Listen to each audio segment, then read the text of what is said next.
क्या कहें अजयपाल दादा के बारे में।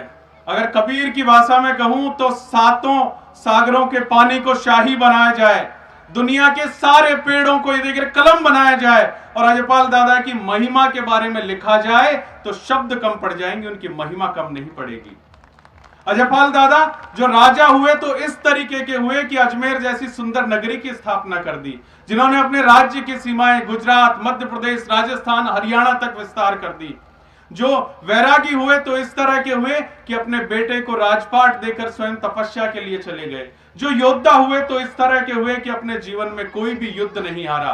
और जो तपस्वी हुए तो इस तरह के हुए कि उनके चरण पखारने के लिए स्वयं मां गंगा को आना पड़ा, चाहे वो स्थान अजयसर की गंगा बावड़ी हो या अजमेर का गंगा नाका हो।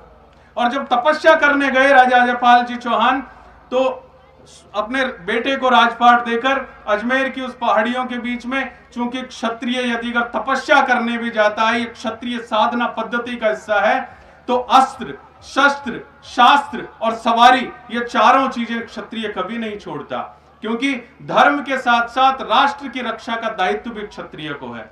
अजयपाल जी शस्त्र और शास्त्र और सवारी के साथ में जब तपस्या कर रहे थे, गांव वालों ने कातर पुकार लगाई। कई बार जब गायों को लूटने के लिए मलेच्छ आए, उन्हें मार काट कर भगा दिया।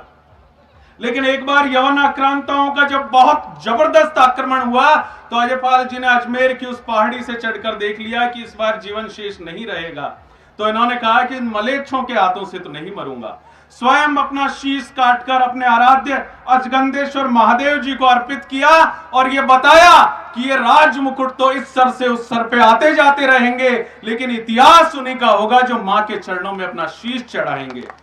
अपने हाथों से अपना सर काटकर देने के बाद में घोड़े पर विराजमान होकर 800-850 किलोमीटर तक लड़े।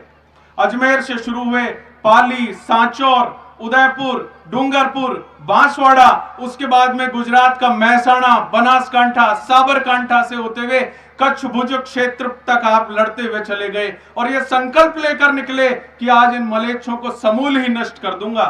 यह